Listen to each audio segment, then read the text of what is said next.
Thank God.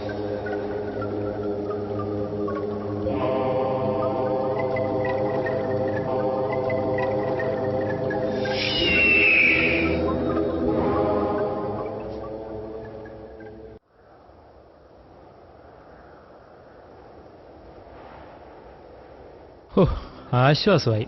ഒരു മനുഷ്യനെങ്കിലും കണ്ടുമുട്ടിയല്ലോ. എന്റെ കർത്താവ്, ഇത് എന്തൊരു വഴിയാ! വഴിതെറ്റി ഞാൻ ആകപ്പാടെ അങ്ങ് വിഷമിച്ചു പോയി. ഏതായാലും നിങ്ങളെ കണ്ടത് നന്നായി. ഇവിടുത്തെ വഴികളൊക്കെ അറിയായിരിക്കും അല്ലേ? അല്ല, വെറുതെ സ്ഥലങ്ങളൊക്കെ കാണാൻ വന്നതായിരിക്കും. ഒറ്റയ്ക്കാണോ? അല്ല, കുഴപ്പമില്ല. ഒറ്റയ്ക്കിരിക്കാൻ പറ്റിയ സ്ഥലമാണല്ലോ ഇത്. സ്വസ്ഥമായ സ്ഥലം. അല്ല, നിങ്ങളൊന്നും പറഞ്ഞില്ല. എന്താ പേര്? Ali. Hi Ali. Anyway, I M John. എനിക്കും ഇത്തരം സ്ഥലങ്ങൾ വളരെ ഇഷ്ടമാണ്. ഞാനൊരു ഫോട്ടോഗ്രാഫർ കൂടിയാണ്. I mean just for A hobby. ഈ വൈൽഡ് ലൈഫ് ഫോട്ടോഗ്രാഫി എനിക്കൊരു ക്രേസാണ്. ഇവിടെ ആനയോ കടുവയോ ഉണ്ടെന്ന് പറഞ്ഞാൽ എന്നെ കയറ്റിവിട്ടത്. വന്നു കഴിഞ്ഞപ്പോഴല്ലേ മനസ്സിലായത് പെട്ടുപോയെന്ന്. അതൊക്കെ പോട്ടെ, അലി എന്താ ചെയ്യുന്നത്? ഐ മീൻ, ഇനി ജോബ് ഓർ ബിസിനസ്? തനിക്കൊന്നും മിണ്ടാതിരിക്കാമോ? എന്നെ ഒന്ന് ശല്യപ്പെടുത്താതെ പോ പ്ലീസ്. ഞാനിവിടെ സ്വസ്ഥമായിരുന്നോട്ടെ. Okay okay, I am sorry. ഞാനിനി ഡിസ്റ്റർബ് ചെയ്യുന്നില്ല. നിങ്ങൾ ഇത്രയ്ക്ക് ഗൗരവം നിറഞ്ഞ കാര്യം ചിന്തിച്ചുകൊണ്ടിരിക്കുമെന്ന് ഞാൻ അറിഞ്ഞില്ല. ഓക്കെ, ഞാൻ പോയേക്കാം. പക്ഷെ ഒരു കാര്യം ചോദിച്ചോട്ടെ? നിങ്ങൾക്കും ഏതായാലും തിരിച്ചു പോകണം. എങ്കിൽ പിന്നെ നമുക്ക് ഒരുമിച്ച് പോയിക്കൂടെ? വഴിയറിയാത്ത എനിക്കൊരു ഉപകാരവുമാവും. എന്റെ വണ്ടി താഴെ കിടക്കുന്നുണ്ട്. ഞാൻ നിങ്ങളെ മെയിൻ റോഡിൽ ഡ്രോപ്പ് ചെയ്യാം. തനിക്ക് പറഞ്ഞാൽ മനസ്സിലാവില്ലേ? എടോ, തന്നോടല്ലേ ശല്യപ്പെടുത്താൻ പോവാൻ പറഞ്ഞത്? Just leave me alone. Leave me alone. Just leave me alone. Just leave me alone. Just leave me alone. Just leave me alone. Just leave me alone. Just leave me alone. ഞാൻ പോവാ, അതിന് മാറ്റമൊന്നുമില്ല. പക്ഷെ അതിനിത്ര ഒച്ചയിട്ട് പേടിപ്പിക്കേണ്ട ആവശ്യമൊന്നുമില്ല. കുറച്ചുകൂടി മര്യാദയ്ക്ക് സംസാരിക്കാം. പിന്നെ തനിക്ക് എന്തെങ്കിലും പ്രശ്നമുണ്ടെങ്കിൽ ബാക്കിയുള്ളവന്റെ നെഞ്ചത്ത് വന്ന് കയറുകയല്ല ചെയ്യേണ്ടത്. മനസ്സിലായോ?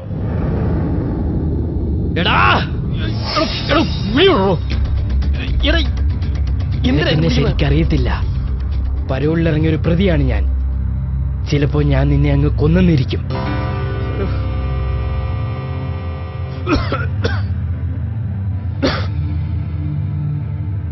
ഒരുത്തരും ശല്യപ്പെടുത്താതിരിക്കാനാ ഈ കാട്ടുപ്രദേശത്തേക്ക് വന്നിരിക്കുന്നത്. വല്ല കാട്ടിയന്തുക്കളുടെ മുമ്പിൽ ചെന്ന് പെട്ടാൽ തന്നെ ഒറ്റയടിക്ക് കൊല്ലുന്നേ ഉള്ളൂ. അല്ലാതെ ഒരാളുടെ മനസമാധാനം കളയില്ല.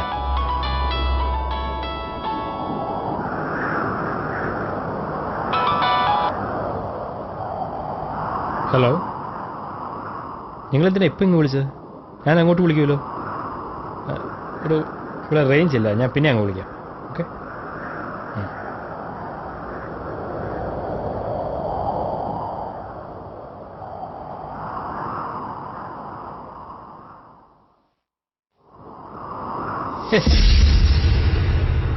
ക്ഷമിക്കണം, ഞാൻ നിങ്ങളോട് മോശമായി പെരുമാറി. അപ്പോഴത്തെ ഒരു മാനസികാവസ്ഥയിൽ പറ്റിപ്പോയതാ. സോറി. ഇപ്പോഴെന്താ ഇങ്ങനെ പറയാൻ? നിങ്ങൾ പറഞ്ഞത് ശരിയാ. എനിക്ക് ചില പ്രശ്നങ്ങളൊക്കെ ഉണ്ട്, എൻ്റെതായ പ്രശ്നങ്ങൾ. അതിൻ്റെ പേരിൽ നിങ്ങളോട് തട്ടിക്കയറേണ്ട ആവശ്യമില്ല. ഞാനും തിരിച്ചു പോവുക. നമുക്കൊരുമിച്ച് പോവാം. വഴി എനിക്കറിയാം. ഇതിപ്പം ഞാനെങ്ങനെ വിശ്വസിക്കും? പോകുന്ന വഴിക്ക് എവിടെയെങ്കിലും എന്നെ തള്ളിയിട്ട് കൊല്ലില്ലെന്നെങ്ങനെ എനിക്കറിയാൻ പറ്റും? എനിക്കങ്ങനെ ചെയ്യാൻ കഴിയില്ല. തന്നെയുമല്ല, ഞാൻ നിങ്ങളെ ഇന്നാണ് ആദ്യമായി കാണുന്നത്. അതുകൊണ്ട് നിങ്ങളെ കൊല്ലേണ്ട കാര്യം എനിക്കില്ല. വാ, നടക്കാം.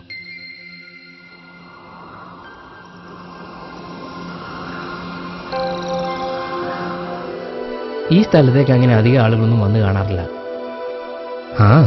റിസ്ക് കൂടുതലാണെന്ന് തോന്നിയിട്ടാവാം.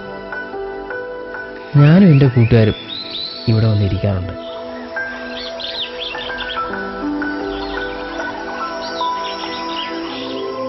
അലി എന്നല്ലേ പേര് പറഞ്ഞത്? അപ്പൊ ഈ കഴുത്തിലെ ഏലസോ? ഇതൊരു കൂട്ടുകാരെ സമ്മാനിച്ചതാ. മറ്റു മതവിശ്വാസങ്ങൾ ഞങ്ങൾക്ക് ഹറാമല്ല. ഞാൻ വീണ്ടും ശല്യം ചെയ്യുകയാണെന്ന് വിചാരിക്കരുത്. ഇങ്ങനെ അവിടെ ഒറ്റയ്ക്ക് വന്നിരിക്കാനും എന്നോട് അതിനു മാത്രം ദേഷ്യപ്പെടാനും നിങ്ങൾക്കെന്താ പ്രശ്നം? നിങ്ങൾ വിചാരിക്കുന്ന പോലുള്ള പ്രശ്നമല്ല. പ്രശ്നം മനസ്സിന്റെയാണ്. ഒരു കൊലയാളിയുടെ മനസ്സിന്റെ പ്രശ്നങ്ങൾ. അലി എന്തൊക്കെ ഈ പറയുന്നു? ഞാനൊരു കൊലയാളിയാണ്. എന്താ? സത്യം. അവൻ എൻ്റെ ഏറ്റവും അടുത്ത സുഹൃത്തായിരുന്നു. ഒരേ കോളേജിൽ പഠിച്ച, ഒരേ റൂമിൽ താമസിച്ച എൻ്റെ കൂട്ടുകാരൻ. അവനെ ഞാൻ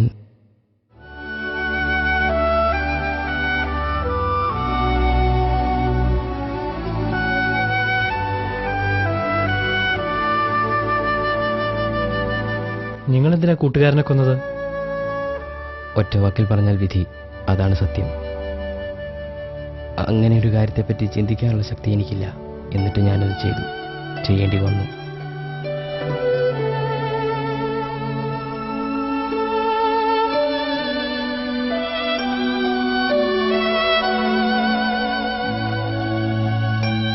എൻ്റെ ജീവിതത്തിലെ ഏറ്റവും സന്തോഷകരമായ ഒരു കാലഘട്ടമായിരുന്നു എൻ്റെ ഹോസ്റ്റൽ ജീവിതം.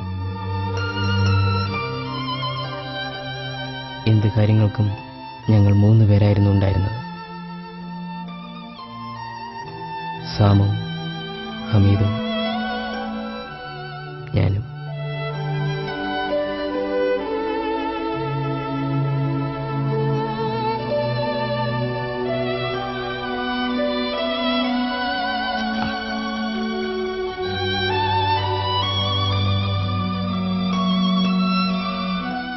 അനാഥനായിരുന്ന എനിക്ക് സാം ഒരു സഹോദരനെ പോലെയായിരുന്നു.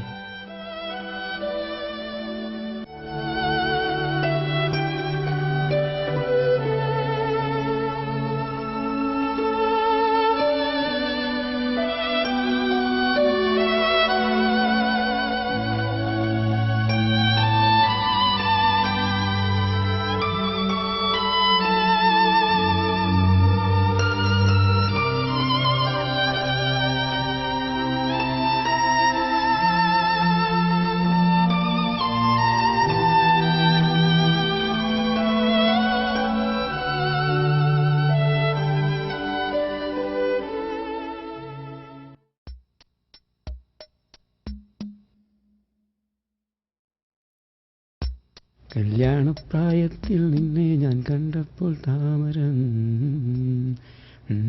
എടാ സാമ കഴിഞ്ഞില്ല നിന്റെ ഒരുക്കം. കുറെ നേരമല്ലോ ഉറങ്ങിയിട്ട്.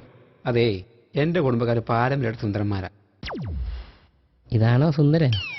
ഒന്ന് പോടെ ഇറക്കാം. പക്ഷെ നീ ഇവന്റെ ചേട്ടനെ കണ്ടിട്ടില്ലല്ലോ. പുള്ളി ഇവനെ എപ്പോഴൊന്നുമല്ല. എനിക്ക് പലമായ സംശയമുണ്ട് പുള്ളി ഇവന്റെ ചേട്ടൻ തന്നെയാണോ എന്ന്. അല്ല, ഞാൻ പുറത്തോട്ടൊന്ന് പോവാണേ. ശരി. കോഴിക്കോട്ടെ മാർക്കറ്റിൽ സ്ഫോടനം. 8 മരണം. ഇവന്മാരെ നാട് കുട്ടിച്ചോറാക്കും.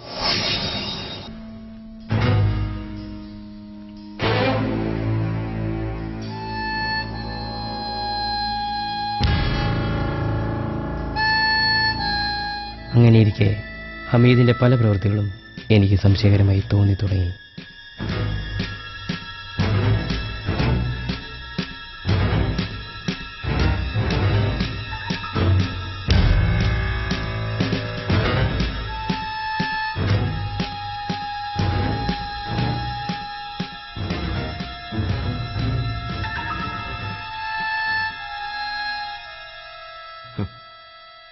നീ എന്താ ഇവിടെ?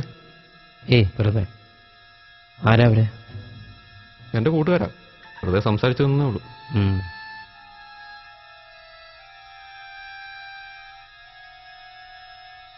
വൈകാതെ തന്നെ അവനൊരു തീവ്രവാദ സംഘവുമായി ബന്ധമുണ്ടെന്നുള്ള വേദനിപ്പിക്കുന്ന സത്യം ഞാൻ മനസ്സിലാക്കി.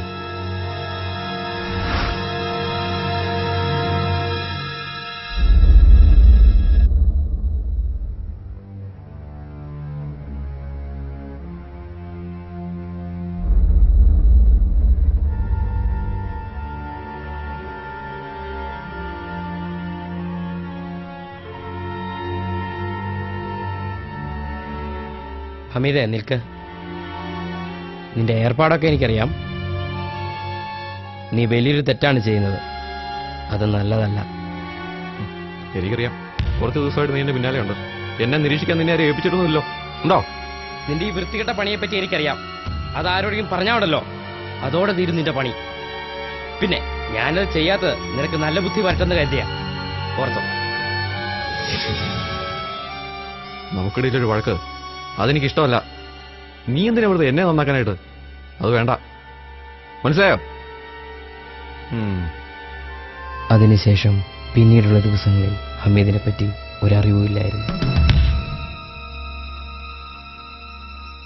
ഹമീദ് എവിടെയാടാ? നിന്നോട് വല്ലതും പറഞ്ഞിരുന്നോ? അതിന് നീ തന്നെ പേടിക്കുന്നേ. അവനിങ്ങ് വരും, കൊച്ചു കുട്ടിയൊന്നുമല്ലല്ലോ.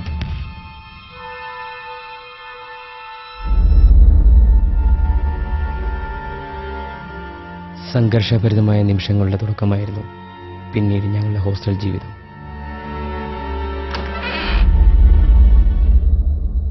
അലി, ഞാനൊന്ന് പുറത്തു പോയിട്ട് വരാം. നീ പൊതിയൊന്നും ഇവിടെ സൂക്ഷിക്കണം. എന്താ ഇത്?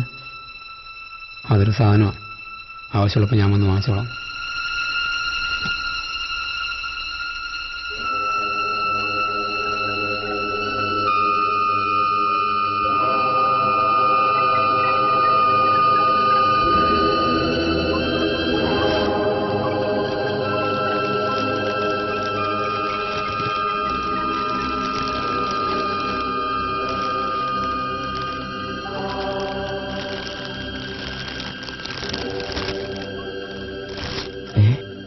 തോക്കോ?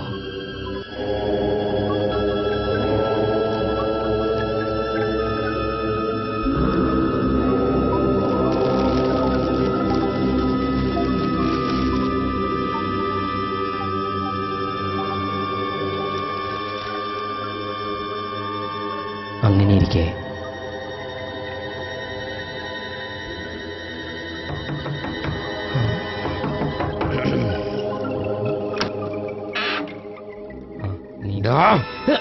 നോയേ, നീ ഹമീദിനെ ഒറ്റുകൊടുത്തല്ലടാ.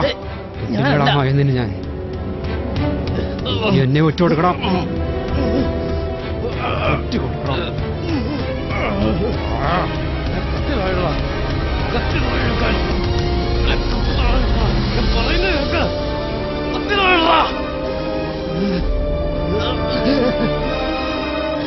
അമ്മേ, അടുത്ത് വരരുത്. വെക്കടാ, ഞാൻ പറയുന്നത് കേക്ക്. വെക്കടാ സമയ വെക്കടാ നോയേ. സമയം വിട്. വെക്കടാ വെടി.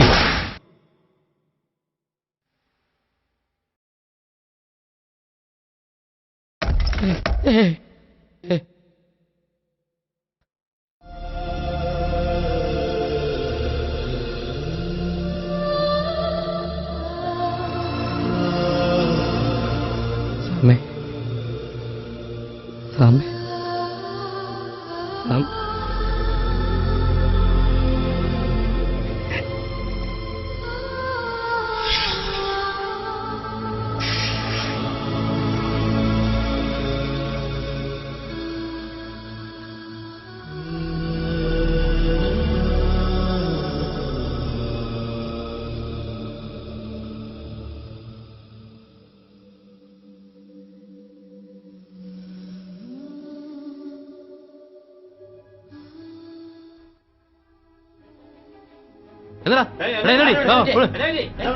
വാ.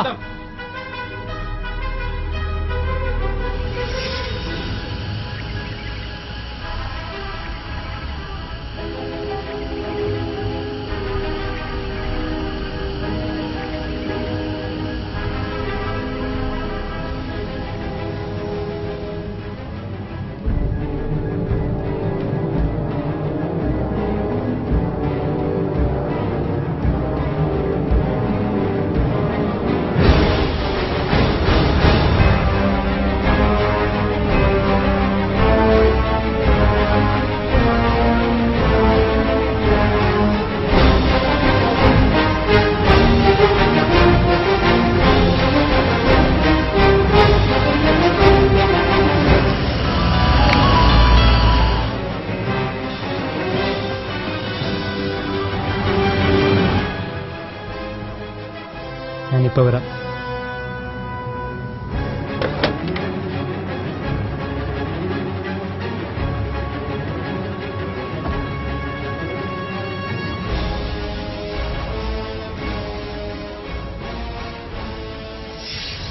ഹലോ, ഞങ്ങൾ തൊട്ടടുത്ത് എത്തിക്കഴിഞ്ഞു. ഒരുങ്ങി നിന്നു. അവൻ എൻ്റെ കൂടെയുണ്ട്. എൻ്റെ അനിയനെ കൊന്നവൻ. അവിടെ എത്തിക്കഴിഞ്ഞാൽ ഉടൻ അവനെ തീർത്തിരിക്കണം. ഞാൻ റെഡിയാ. അവന്റെ കാര്യം ഞാനിട്ട്. അവനെ ജീവന്റെ ഒരു കണിക പോലും കാണാൻ പാടില്ല. എന്റെ കൺമുന്നിൽ വെച്ച് അവൻ തീരണം. എനിക്ക് കൈവരയ്ക്കുന്നില്ലായിരുന്നെങ്കിൽ അവനെ ആ കാട്ടിൽ വെച്ച് തന്നെ ഞാൻ തീർക്കുമായിരുന്നു. ഞങ്ങളിപ്പോഴെത്തും. വെയിറ്റ്.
പിന്നെ എന്തായിരുന്നു? ഞാൻ പറഞ്ഞതൊന്നും നിങ്ങൾക്ക് വിശ്വാസമായില്ലല്ലേ? അതെന്താ? നിങ്ങൾ കേട്ടിട്ടൊന്നും പറഞ്ഞില്ല. ഞാൻ വെറുതെ കേട്ടിരിക്കുമായിരുന്നു.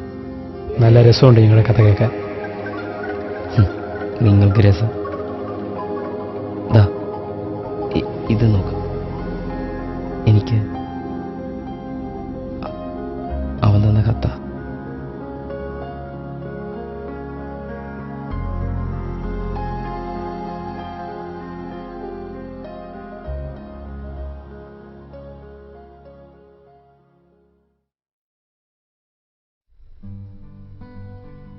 അലി, നിന്റെ മരണം ഞാൻ ആഗ്രഹിച്ചിട്ടില്ല. ഞാൻ ആഗ്രഹിച്ചത് എൻ്റെ മരണം മാത്രമാണ്. ഞാൻ ഇന്നൊരു തീവ്രവാദിയാണ്. കോഴിക്കോടുണ്ടായ ബോംബ് സ്ഫോടനത്തിൽ എനിക്ക് ഹമീദിന് പങ്കുണ്ട്. ഹമീദ് മറ്റെങ്ങും പോയതല്ല. അവനിപ്പോൾ പോലീസ് കസ്റ്റഡിയിലാണ്.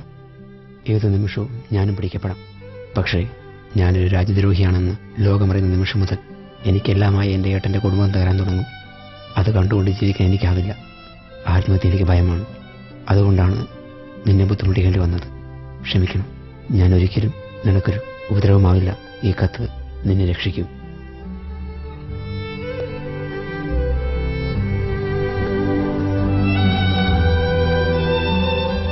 ചേട്ടാ, എങ്ങനെയുണ്ട് എൻ്റെ കൈയക്ഷരം? സൂപ്പറായിട്ടുണ്ട്. എന്താ കയ്യക്ഷരം! അയ്യേ.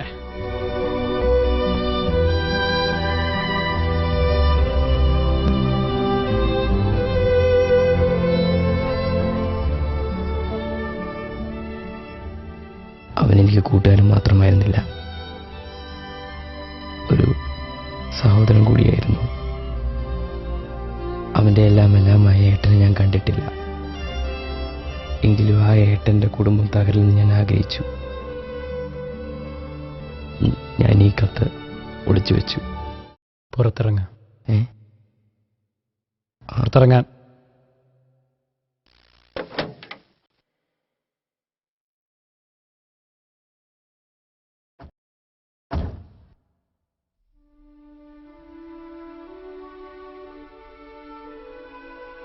അലി, താനൊരു തെറ്റും ചെയ്തിട്ടില്ല.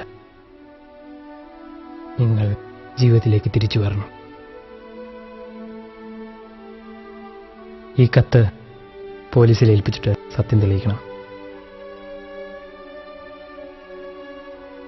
എൻ്റെ എല്ലാ സഹായങ്ങളും ഉണ്ടാവും.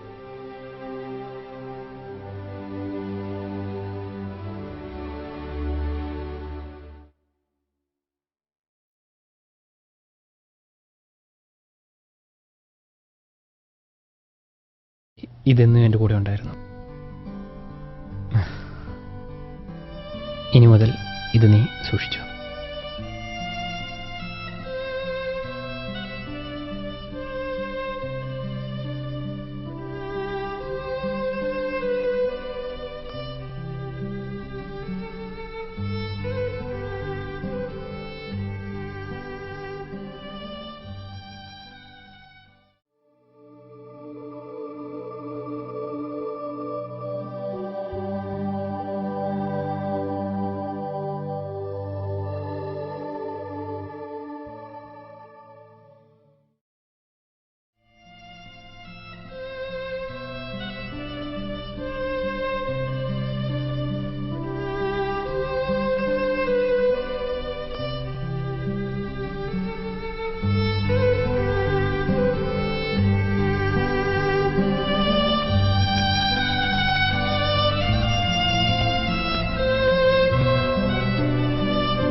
ആളെ കൊണ്ടുവരാന്ന് പറഞ്ഞിട്ട് എവിടെ? യഥാർത്ഥ സത്യങ്ങൾ വെളിപ്പെടുന്നതിനും